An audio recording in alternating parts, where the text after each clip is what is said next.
Welcome to the Music for the Soul podcast, where we talk honestly about difficult things. This is a place where music, hope, and healing come together. I'm Becky Nordquist. And I'm Steve Seiler. Thanks so much for joining us. We are delighted to have with us today Mary Bawden. Mary is a dance educator. She has a BA in modern dance from UC Riverside, an MA in worship with an emphasis on dance, and is a California state certified teacher. Mary, welcome. Well, thanks for having me. I'm excited to be here. Hi, Mary. We're glad to have you with us today. I met Mary in 2021 when we were both part of a virtual conference put on by the National Center on Sexual Exploitation. We were panelists for a discussion on using the arts to advocate for human dignity.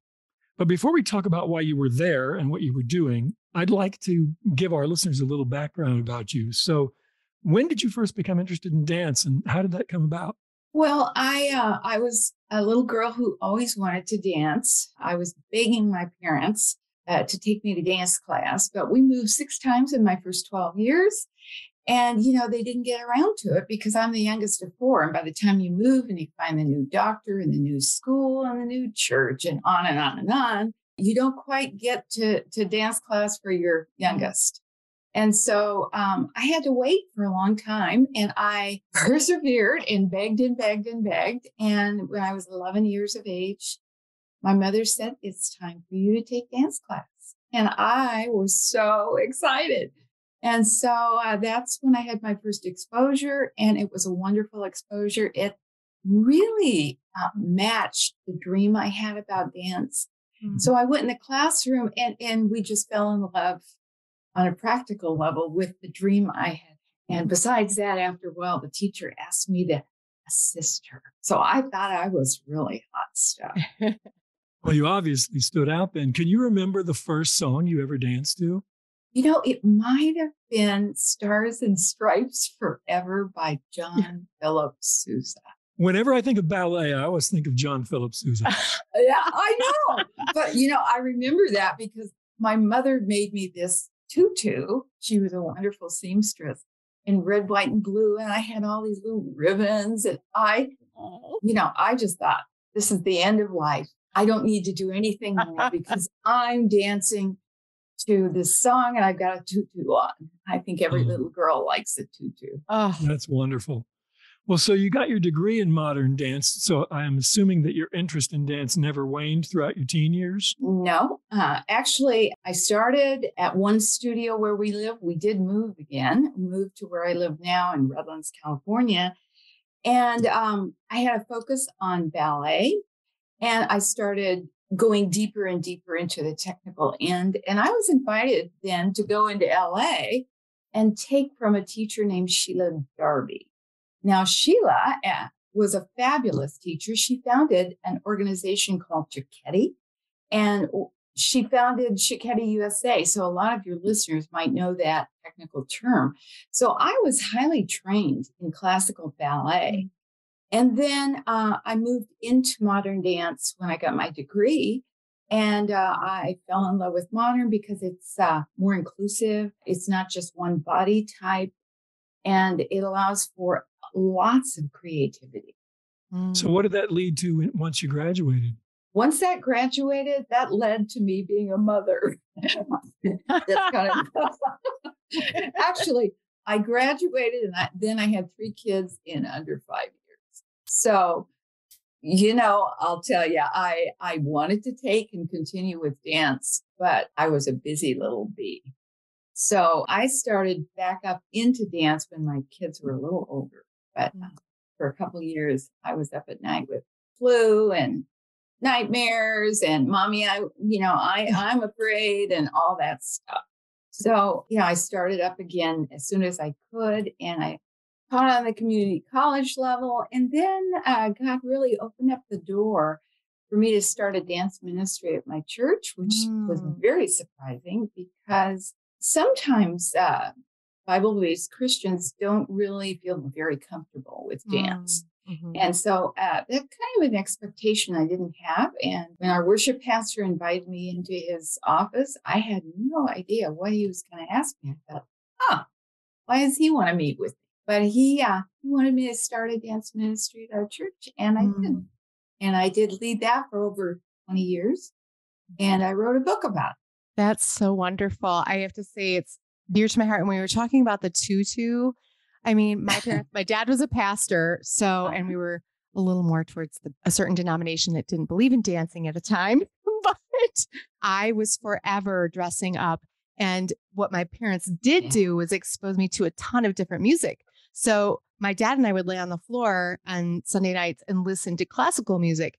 So during the week, Becky made her own tutus and would dance around the living room to my own choreography. There you go. And will. Well, there is a will. And I really think the body is wired to move. I mean, you may not know the terms locomotor and non-locomotor movement, but you are doing movement all day. Locomotor movement goes from point A to point B in some fashion. I mean, you walk to the kitchen every morning. You then go and sit maybe in the den and read the newspaper. I don't know. But stationary movement is called non-locomotor movement. So really the base of dance and technical work in any kind of a genre is locomotor, non-locomotor movement. And everybody does it. They just don't know it. So it was fun at my church to work with trained dancers, but I work with a lot of untrained people who love Jesus, and to make them aware that they were dancers, they were movers. And of course, what a wonderful opportunity. Yeah. Well, and I have to add, the biggest mover is, of course, God, who absolutely in Genesis 1:2 moved across the waters, and New Testament says, in him we live and move and have our being. So there's a lot of things for the joy and the beauty of movement. But of course, it can be misused like anything. Absolutely. I'm intrigued by the title of your book that you mentioned, Dance is Prayer in Motion. Did that belief come about from your time leading the church group, or was that something you've always felt? I think that God put it in my heart from the very beginning to know that the embodiment of mind, body, and spirit was the way we should just worship in our daily life. And so whether I was in dance class or I was outside of dance class, that integration touched my heart to know. And I really always felt a call to serve God through movement. Now, I must share that I thought it would be in a different form than it is now, because I'm addressing issues that weren't on my radar screen when I was a young girl. I am looking forward to talking about those things that came up on your radar. Having a little girl who is 10, who at one point wanted to dance, and we actually withheld her from the places in our community because of what we were seeing them dressed in, the music they were dancing, and the movements they were making. Praise God, our church actually has a dance ministry, so she got to participate in that. So I'm so deeply personally grateful for your work. Okay, so it's a pretty long way from thinking of dance as prayer to the ministry that you're doing now. Yeah, I mean, talk about being surprised. Yeah. So tell us how and why dance awareness came about. Well, awareness for all of us, awareness of faith, awareness of any skill that you begin to be aware of, and then try, whether it's bike riding or awareness of Jesus as your Lord and Savior, or dance, and how that touched my heart is so important. And I really was so happy doing dance ministry in my church.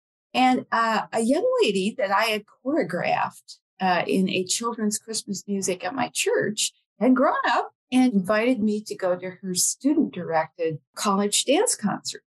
And so I was thrilled. And of course, I went. But I was absolutely shocked. Every dance was hypersexualized. And there were catcalls from men during each number and between each number. When I say I was shocked, I don't use that word very often, but I couldn't believe what I was seeing. In all of my exposure and study in dance, I had never seen anything like this. But I thought to myself, well, these kids are over 18. They can make choices that I wouldn't make, but there's nothing I can do about that. Until I began to see the same kind of hypersexualized dances on the high school level, on the junior high school level, on the elementary school level, and on the preschool level. And so that's what led me to have more and more awareness myself and start doing research and start making phone calls because I think God really, it was a burden. When God calls you to begin to speak about something, you can't really ignore it. And I couldn't. And I thought, well, somebody else will do this. And, as I researched, as I made those calls, nobody else was doing it. And some people were very concerned about it, but didn't feel like they could say or speak out or identify it. Folks, those of you who are listening, I was surprised by this call, and maybe you will be surprised by what you have to speak out against. But I think that's what God's people do. Thank you so much for your courage, because it takes courage to stand up and speak out. You use the letters in the word dance to stand for dance awareness, no child exploited. So what are the goals of your organization? Well, thanks for asking that. We are very clear in the goals that we want to address. Dance awareness was formed to protect children from hypersexualization and adult costumes, choreography, and music, and to protect the art of dance. We were formed to create free research materials to show adults the differences between healthy and harmful dance so that they can make informed choices. We were formed so that we could engage in respectful conversations with adults in dance studios so that they might have a chance to reflect about their goals and then hopefully have some changed perspectives. And then last but certainly not least, we were formed to communicate the connection between the public health issue of pornography and the hypersexualization of children and adult costumes, choreography, and music with bipartisan engagement. So I have to tell your listeners, although I am faith-based, and I love that, I think there are a lot of adults out there who come from a secular perspective, and they still want to protect kids. So we are out there for them. We have a wide umbrella, wide arms to embrace any adult who wants to protect children. And I think one of the things I think is really great about what you're doing is I think sometimes we're the frog in the pot as a culture, and we watch a show like, I won't name any names, but there are dance shows on TV. And what might be appropriate for people in their 30s or 40s is not necessarily appropriate for 7 or 8-year-olds. And people may think, oh, look, they're doing like they do on that show. Yeah. But the kids don't have the understanding of what they're doing. You're exactly right. And I think sometimes we just get used to, quote unquote, the way things are. And we think, well, that cat's out of the bag. There's nothing we can do about it now. But that's never true. That's never true. No, it isn't.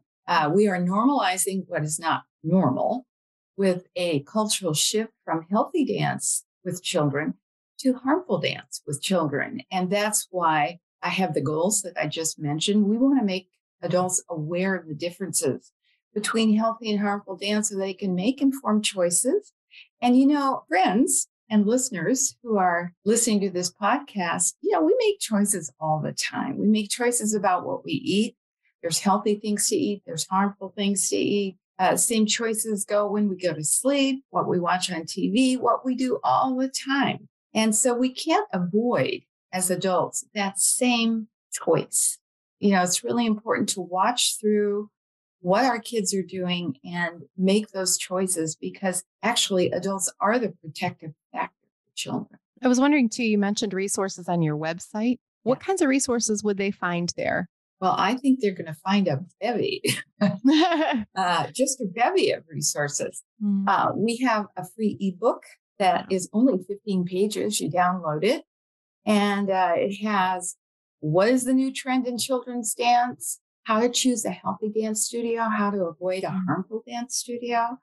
We have all kinds of trailers and videos. We have one that we're going to talk about a little bit later called She Loves to Move. But we just posted one about 3 weeks ago with interviews of 3 women who are hypersexualized as children. And it matches the evidence-based research that shows that harmful dance has traumatic outcomes. And we have a 20-minute film with experts. We have PowerPoints. We have all kinds of materials that people are going to want to know about. We have a volunteer structure on dance awareness, No Child Exploited. If you want to volunteer, we are interested in you. We have a feature, of course, that allows people to make donations. We have all kinds of social media links. We want people to participate in this issue because it's really grassroots. And we have a wonderful dance newsletter. By the way, Steve Seiler has written for our dance newsletter. And of course, it's free. And it comes out only 3 times a year with national experts and dance educators, helping people to understand why they must know about this issue and choose healthy dance for their child. Yes. I just love that it's just standing up against objectification of people. And it's crucial that we do that. Yeah. And it's terrible for adults, but let's just draw the line, folks, for children. Young people under 18 should not be subjected to this kind of trauma. And all the research shows that. Well, you currently have a call to choreography, inviting people to submit a video of an original dance routine done to a song called She Loves to Move. And this is where our story intersects. That's right. So why don't you talk a little bit about how that came about, and I'll chime in with my part of it. Well, actually, I've been praying about a way to educate people, both with the evidence and the research that's so clear about this issue, but also a way to lift up healthy dance and to really bring them into the fold and expose them to dance awareness because of a healthy dance initiative. Well, God laid it on my heart that it would be a wonderful thing if we could find a composer to create a song, especially for healthy dance, that would allow people to choreograph to it. And then we could have a call to choreography with a prize that would really serve and expose people to this issue internationally and nationally. So guess who I asked to do this? Steve Seiler. Of course. Who are you going to call, right? Yeah, who are you going to call? Steve Seiler. Dance Busters. Dance Busters. So anyway, she mentioned it when we were panelists together. I thought about it, and Mary, you hadn't really officially hired me or anything. No. But it really just was on my heart. And I've got 2 lovely granddaughters, both who have tutus and both love to dance. There you go. See? I was thinking about them. And so I thought, I know exactly what to do with this. I'm going to honor my granddaughters. And my daughter, we have so many pictures of my daughter in her red tutu from when she was little. So there you go. See? It's really, really close to my heart. So I sat down and I wrote the song. And to me, I thought, okay, it needs to be in 3/4. So it's got that waltz feel to it. And I knew right away that I wanted Philip Kevin to arrange it and kind of make it sort of like the Nutcracker. So, I had this pretty grand vision for it. But, I didn't know whether you would like it or not. And then, of course, all I sent you was my warbly piano vocals done right here in my office at the house. And you responded well and gave me the green light. And we did it up. We had a full orchestra at Ocean Way in Nashville, and Devin and Dan came in to do the vocal. We decided to do it as a duet, so we'd hear from both the mom and the dad, and couldn't be more pleased with how it came out. So how do people enter this contest? Well, they go onto our website. Let me share a little caveat, a backstory about what Steve just said, because I mentioned it to him, and he said, think about doing something like that. But I just met him. You don't know if people are going to come through. And a couple of weeks later, he sent me the song. And I was like, oh my gosh, this is so great. How about that for an expression? Folks, it was fabulous. And I knew right away this was a song. And so I recognized his expertise, his artistry, the beauty of the song before it was orchestrated. And then when it was orchestrated, oh my gosh, it exceeded my expectations. So I've got to say that before I tell him about the call for prayer. It is a gorgeous song. You can envision. You sure can. And the art, beautiful. Yeah. And the arts touch the heart. Mm-hmm. So friends, when you hear the song, your heart is going to be touched. And, well, they're going to hear it at the end of our discussion. So everybody stay tuned for the music. Da, da, da, da, da, da. There you go. Anyway, we have a call to choreography on danceawareness.com. And you'll see a heading at the top of our website. You just click on it. And there is a very short video ad. So it tells you all about the contest. And it's open to anybody. And of course, trained dancers certainly can do it. But a grandpa and grandma with their grandkids could do it. A fourth grade class at some elementary school could do it. And so we're hoping to get a whole array of submissions. All you have to do is say you want to do it. It's free. I'll underscore that word again, free. And so you download the song, you choreograph it, you upload it, and then you have a chance for a $5,000 prize for your choreo. And we have a rubric on our website that kind of gives an idea what we're looking for. I have a wonderful dance educator who is heading up the judging of that.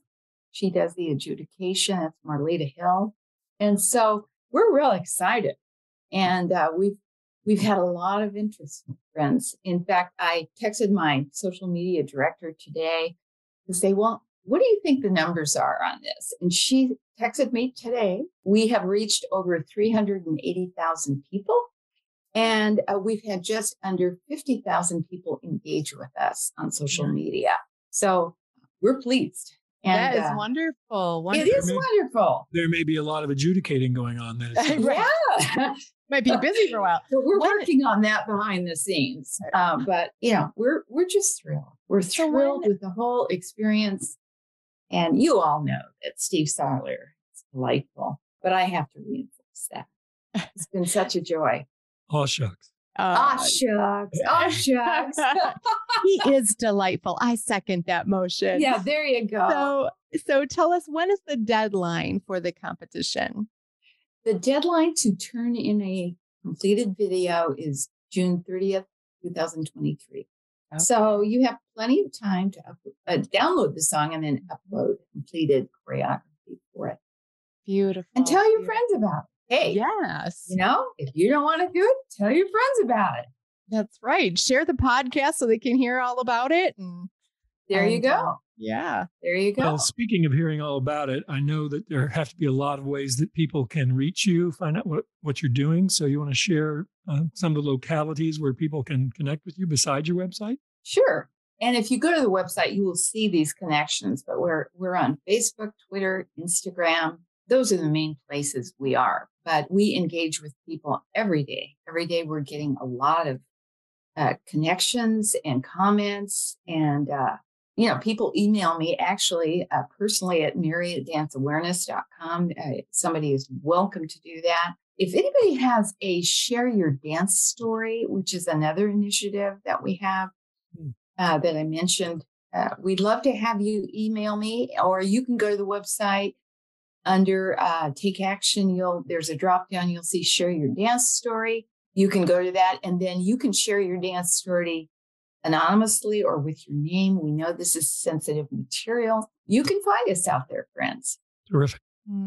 That's lovely. Thank you so much for having time with us today, Mary. We're so grateful for you and what you do and what you're standing up for, and just what you're providing for our young ones to experience the wonder of dance and how healing it is and how glorifying to God it can be. And you can also remain safe while doing it. So thank you so much for having time with us today. Can I give one little caveat? Mm-hmm. Sure. My little caveat is this. Please don't think that dance educators all want to hypersexualize kids. Sometimes it's the parents putting pressure. So I'm seeing uninformed, uneducated adults in all categories. I really believe this is a matter of awareness and education. We are grassroots, and we are depending on caring adults to make the changes that need to be made in our culture. And you know what? That makes me think of, Mary, a time that I was at church at a talent show and saw a dance by a teenager that, quite frankly, I thought was inappropriate, made me uncomfortable. And I didn't have dance awareness's support to understand the proper way to engage that issue in my church family. So for people who, it's not just people who are being irresponsible, it might be people who want to have a voice and don't know how. You're exactly right. In fact, actually 2 weeks ago, I was at the National Shape Conference in Seattle. I was speaking, and I interviewed a professor there with a doctorate in PE and wellness.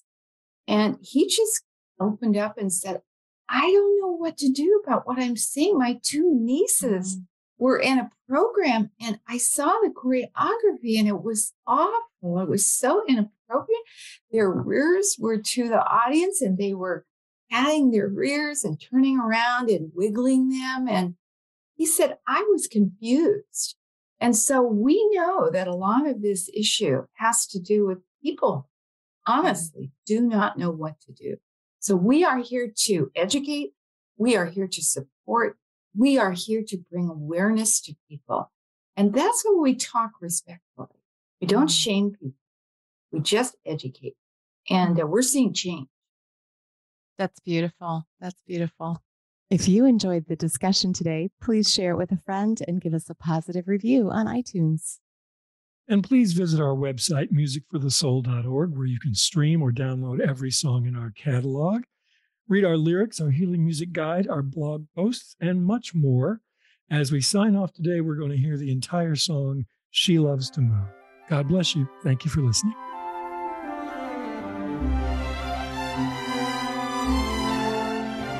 From the moment she could walk, she began to dance.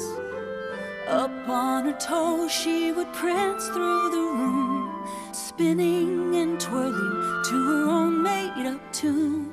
A tiny ballerina. Oh, if you could have seen her, you'd have known right then. Dance was the language she was born to speak. She loves to move. Poetry in motion, like waves on the ocean, like a bird in the sky. With each step and each pirouette, the joy in her heart comes alive. She's like a flower in bloom. She loves to move. It's a passion in her soul, a rhythm true and deep. Something inside her she needs to express. The music begins and her spirit says yes. The air becomes her canvas. What a picture she paints as she dances. We are blessed to see the gift she's been given. This was meant to be. She loves to move. Poetry in motion, like waves on the ocean, like a bird in the sky. With each step and each pirouette, the joy in her heart comes alive. She's like a flower in bloom. She loves to move.